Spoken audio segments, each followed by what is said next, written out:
definitely don't want to buy the best house in the worst neighborhood. Now, to understand the filter, you need to think about the way that people are going to experience the house. And this is where we implement what we call the big three.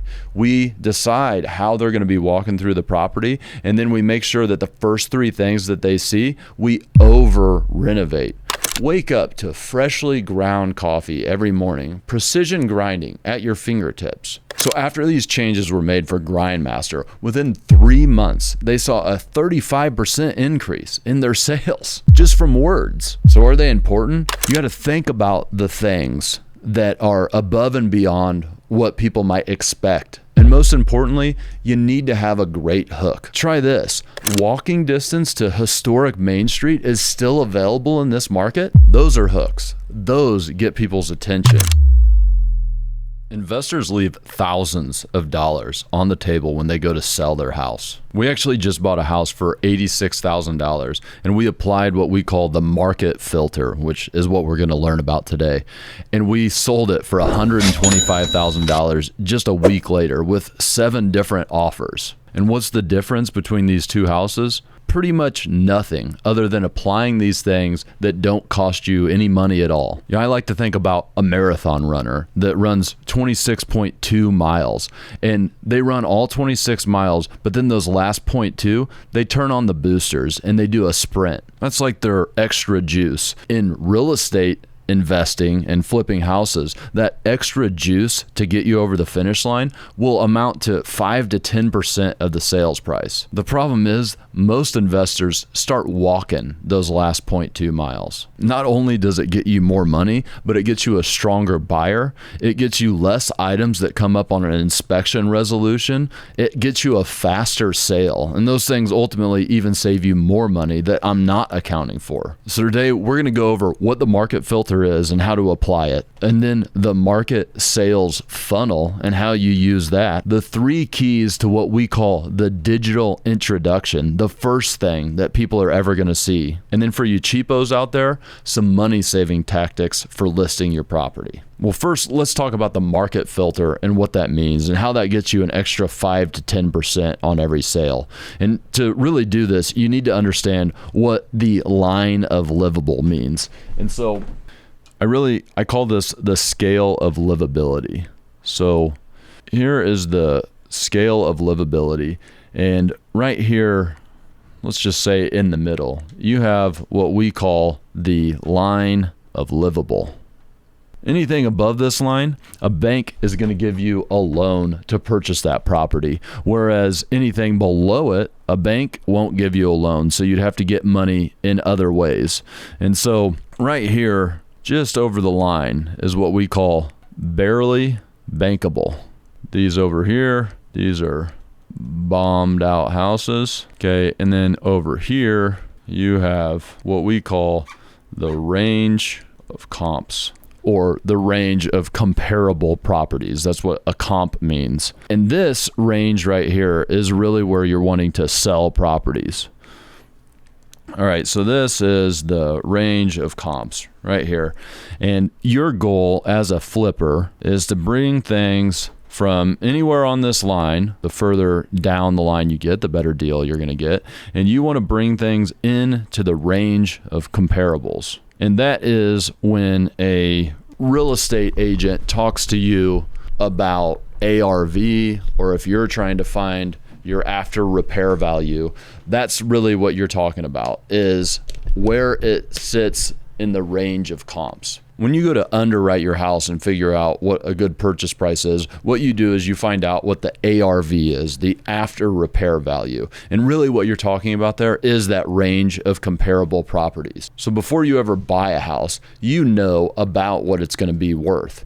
And applying this market filter, it's not going to put you into a new range, because there's really only one range of what stuff is going to sell for in a given neighborhood. But what it does for you is it takes a house that might land right here on the range of comps, and it pushes you further into the range of comps, where let's say the bottom level here is $270,000. Now, applying this market filter, it might bring you to, let's say, $285,000. But the thing about the market filter is it doesn't cost you any money, or not very much money. All right, so what is the market filter? The first thing that you need to be thinking about is the actual house that you buy. You definitely don't want to buy the best house in the worst neighborhood. Now, to understand the filter, you need to think about the way that people are going to experience the house.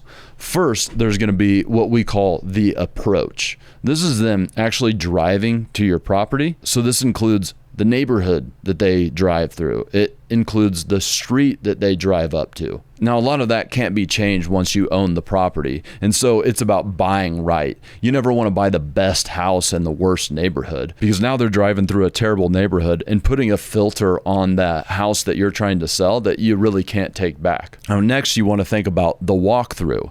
They're going to pull up to the front of that house. They're going to walk up to the front door, or is it a side door, or is it the back door? How will they be pulling up to the house?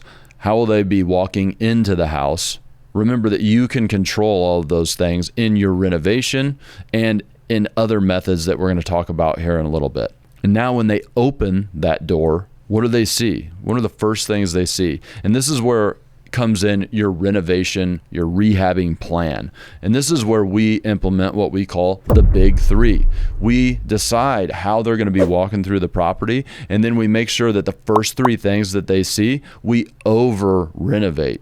We make them nicer than the other things in the house and in the neighborhood. We really spend a little bit extra on those first three things because we want to set up the ability to create this positive filter. Now, after you've done all that, then you're going to go out and you're going to look at listing the property. Some of you will grab a real estate agent. Some of you might try to list it yourself. We're going to talk about that in a second. But this is what is called the digital introduction. These days, not very many people are going to drive by a sign in the yard and that's how they're going to find the property. Most are going to find it online, digitally. And the problem comes in because the digital introduction is the last piece that any of you flippers are going to do. And this is really what we're talking about with that last 0.2 miles, where people start walking here. They think these things don't matter, but in fact, it's probably the most important piece of all of it. Why? Because it's the first thing that a potential buyer sees. And they don't know about the 26 miles that you just ran to get there. They only see that last 0.2 miles. And you just can't let yourself give up here. This is where you really need to start sprinting. So what is a sales funnel and what does it look like? So this is your classic sales funnel.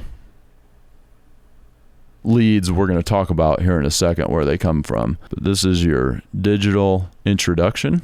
So X amount of these leads are going to get introduced to the property online. They're actually going to see it in the first place. And of those ones that see your property, a certain amount are going to set up showings. Okay, so let's say 100 people see the property and 5 of those set up a showing. For the ones that set up a showing, a certain percentage of them are actually going to do a walkthrough. Let's say 4 of the 5 actually do a walkthrough. And then finally, you have offers sent in. Let's say 1 of the 4 actually gives you an offer. Generally, you're going to see like 10 showings before you get an offer, but that's not really the point. What the point is that I'm trying to show you how a funnel works. So of the ones that get introduced, some are going to set up a showing. Of the showings, some are going to do a walkthrough, and of the walkthrough, some will give you an offer. Now, why do I say that some of the ones that set up a showing will actually do a walkthrough? Well, I mean physically or mentally. You see, a lot of people are going to drive up to the property with the real estate agent and they're going to hate the neighborhood and they're going to hate the house before they even set foot in it. But they don't want to tell the real estate agent that, so they end up walking through it anyway. But they're mentally checked out. You've already lost them. And so that's why I say not all of the people who set up a showing actually do the showing. Maybe physically they do, but mentally they don't. Now, an important thing for you to understand is how people get introduced to this property. Most people are going to work with a real estate agent. Most buyers are going to work with a real estate agent. And what the real estate agent does is they set up these different parameters for a search, and that search gets delivered to their email inbox, and then they go look at the properties that fit their parameters. And of those properties, some of them will set up a showing. Now they're inside of the funnel. Now, people enter the funnel in different ways, so let's look at those. Most are going to enter via RE agent email. Okay, that's most. But there's also Zillow. So similarly, people will set up a search on Zillow, or there's realtor.com, there's Trulia, there's Red.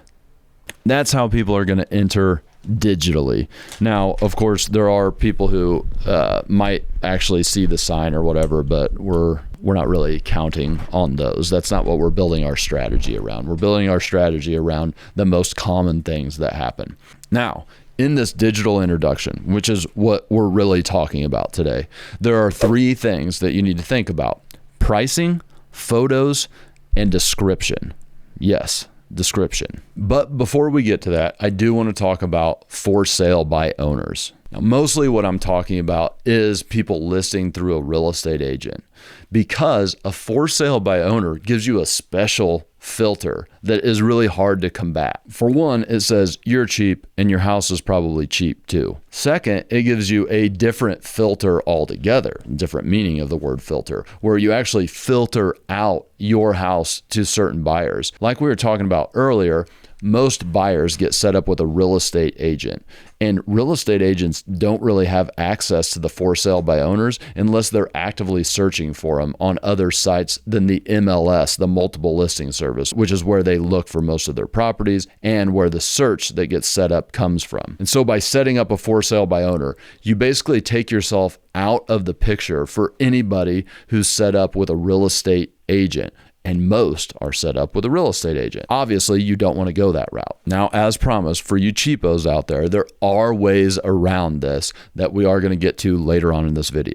Now, remember earlier we talked about the range of comps and the line of livable, scale of livability. Now, let's look at this range of comps. Now, what some people try to do is push their house past the range of comps. They try to price it too high with, you've been working your butt off on the property and you really want to get the most you can. You're probably a little bit biased. That's really why you want to use a real estate agent, so you can get an unbiased opinion of the value of the house. But still, people will try to push the real estate agent, and a lot of real estate agents aren't tough enough to say, yo, you're being an idiot. That is too high for this house. Let's put it where it should be priced.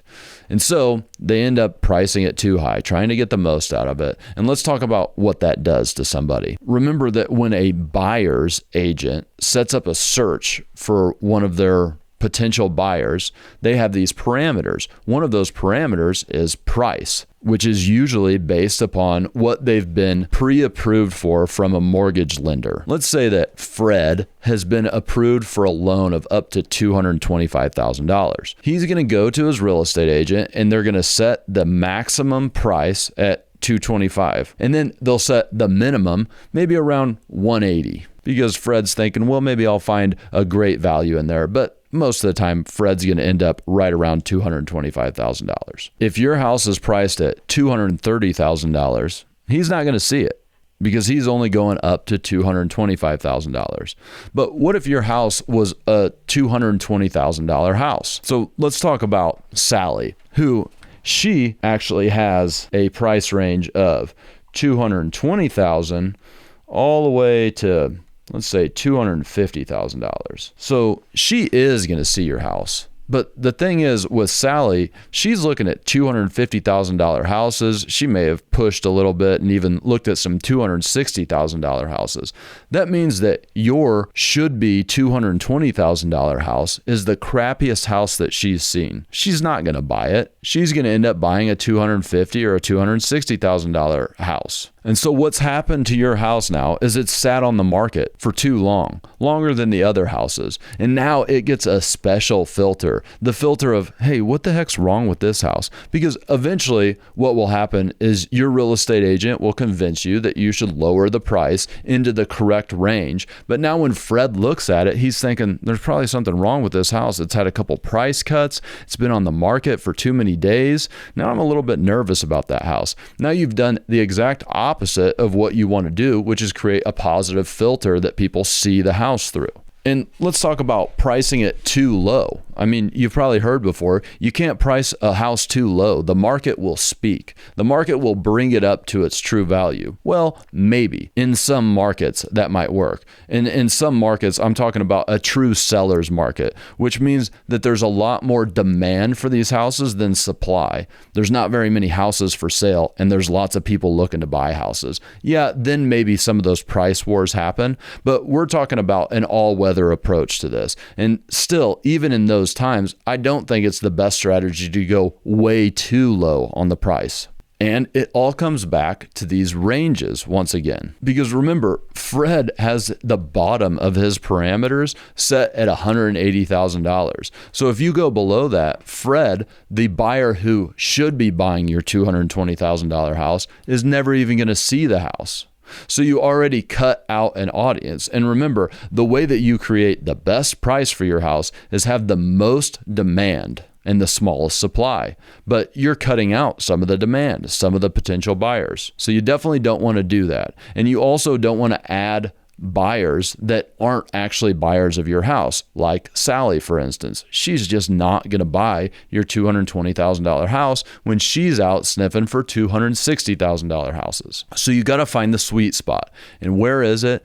It is $220,000. And no, you're not going to be able to pinpoint it like that, but it's very close to that. It's a range of maybe $210,000 to $225,000 is what you think your house is worth based on a comparative analysis, a comparative market analysis, a CMA. This is what real estate agents do for you. And it's got to be an unbiased approach. And I really don't have time to get into how you really underwrite a deal and figure out what the ARV is. I'll make a whole different video for that. But the point is, you need to figure out what the price is and not try to go way too high or way too low. Be right around that sweet spot. Maybe a little bit low if you have to pick one or the other, but not outside of the parameters of, for instance, Fred's search. So once you get your house priced in a way that you're going to get the right market and the most of that market, now you have to think about what are they going to see first. So you've made sure that you've picked the right house and the right neighborhood, so the approach is as good as it can be. And you've done the big three in your renovation and really highlighted the first three things that they're going to see and even over-renovated them. And now you need to showcase that properly so that when people are looking online, they're really drawn in. And so there's a few things that we want to focus on in the photos. One is quality. 2 is the order of presentation. And 3 is your goal. Now, before we get into that, to really double down, I want to talk about a guy in a tuxedo. Let's start with quality. I'll tell you what it doesn't mean, and that's pictures on your iPhone. And some people think, yeah, that's good enough. iPhones are really high quality now, but no, they don't compare to a camera that a pro carries around in resolution and ultimately quality of the photo. And people feel that difference when they're looking at the property. So if you have a cheap photo, like from an iPhone, they're going to correlate that with cheap property. Whether they do it consciously or subconsciously, it's happening. So the easy thing to do here is just hire a professional who understands composition of a photo, who understands focus, and who understands color. These photos need to be professionally color corrected. That means that the colors are accurate to what you'd see with your own eyes. And then further yet, you do a little bit of color grading, adding a filter to the photo that gives it a style. Now, you don't want to go too crazy with this. You can definitely overdo it here, but there are things that people do to modern photos that kind of give it that look. And you want to make sure that whoever's editing these photos are giving it that look, because everybody who's out looking for properties, they're seeing that look and correlating that with high quality. Now, once again, you don't want to get too crazy here. We're not looking for cyberpunk type of house photos. Just a little bit goes a long way. Next, think about the order. And it drives me nuts how I'll see a bedroom come up as the first photo. Well, that's not the way that you want them to experience this house. You want them to experience the house the way that you've set it up. Remember, you put your effort into renovating the house with the big three, and those are the things that you want them to see first when they walk up to the house, and also when they walk up to it digitally, i.e. the photos. So it should start with a picture of the outside where they'd be entering it. And of course, you spent the time to make that part of the house nicest in the renovation. And then when they open that front door, well, what do they see? Your photos should showcase the same thing. And finally, the goal. Remember, the goal is to get a showing. Remember our sales funnel. It's to get people to book a showing. It's not to show them every nook and cranny of the house. Now, I'm not saying that you should be hiding things here, but I'm saying that if it doesn't help you book a showing, you shouldn't include it. You're trying to sell the house. Now, finally, let's talk about the listing description. And man, now if you hire a real estate agent who kicks off their description, their hook as "Welcome to 123 Main Street," fire them. They're not a salesperson. And that's what you want, is somebody who is going to sell that property. Somebody who is going to make people experience the house in the way that you want. Somebody who is going to create the filter that you want people to see the house through. So I read about this guy named Randall Mann. He was a realtor in, I think, California. And he was also a poet. And he would write poems as his listing descriptions that would make people feel the house and smell the house, and he would really appeal to the senses. He was a great poet, and it was proven that his houses would sell for a higher amount and faster. Now, I looked for the exact statistics on this so I could prove it a little bit further on how important these things are.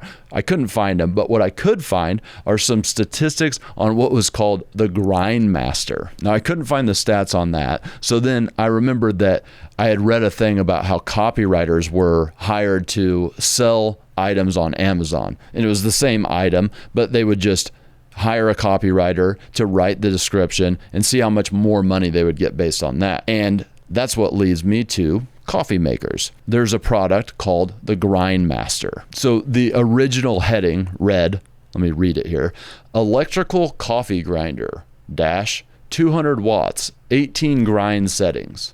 That's a feature. And then this copywriter comes in and says, wake up to freshly ground coffee every morning, precision grinding at your fingertips, an experience, something that you can feel. Here's the original, 200 watt motor with 18 adjustable grind settings. New?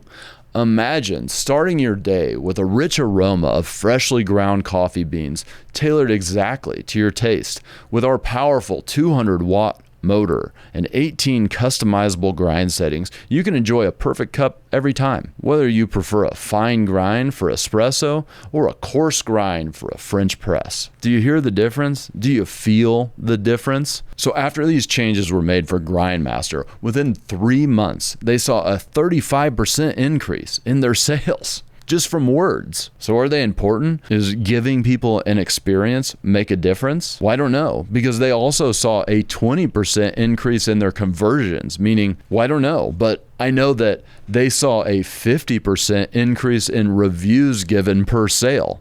Can you imagine that? Well, this is called copywriting. What is copywriting? It is the art of crafting compelling content strategically designed to drive conversions. What is a conversion? 100 people get digitally introduced to this property, and X amount of those set up a showing. That's the conversion. How many see it versus how many set up a showing. And that is your goal with a listing description. Now, here are a couple analogies that help me put this together. That you don't want to sell the drill, you sell the hole, right? You get it? You don't sell the features. You don't sell the 200 watt motor and 18 settings. You sell, imagine starting your day with the rich aroma of freshly ground beans, either in a fine espresso or a coarse grind for a French press. See the difference here? It's the hole, not the drill. Or sell the sleep, not the mattress. Same concept. So it's not there's a large back deck. It's entertain your friends on this party-sized deck, overlooking the rolling hills of a beautiful backyard. It's not the kitchen has stainless steel appliances. It's cook like a gourmet chef with these top-of-the-line stainless steel appliances by whatever the brand is. It's good to kick in a couple brand names to really make things feel higher class, more important. Get people to imagine living there. It's got a fully finished basement. It's host movie nights or trivia nights in this versatile, fully finished basement. You want to focus on emotion and lifestyle. You want to make people think about their neighbors being envious of them in their brand new house. You got to think about the things that are above and beyond what people might expect in that price point. And those are the things that you really highlight. You want to make it short and scannable so they can really digest it quickly. You want to avoid negative words like bargain, freshly painted, good value, motivated seller, must sell, opportunity, potential. And most importantly, you need to have a great hook. Like I started this off, it's not welcome to 123 Main Street. That's not a hook. Try this. Coveted, local, master craftsman pulls out all the stops on this historic refresh. Or walking distance to historic Main Street is still available in this market. Those are hooks. Those get people's attention. Those make people want that house. Now, most people don't spend nearly enough time on the description. It's like a chore, even for real estate agents. They think, oh gosh, I got to do a description. I don't like doing the descriptions, but I'm telling you, it's the most important part right next to pricing and photos. It's the first thing that people are going to see. And now, one other thing about the listing itself is the directions. You see, behind the scenes, agents leave directions for the other agents. And remember, you spent a lot of time on this market filter doing the big three, thinking about the approach and how people would be walking up to the property. So it's important that you place your lockbox in the way that you want them to walk up to the property. Like if I want them to go up to the front door, I'm going to put the lockbox at the front door. Or I've even actually put the lockbox next to a new HVAC system because I wanted to make sure they knew there was a new HVAC system.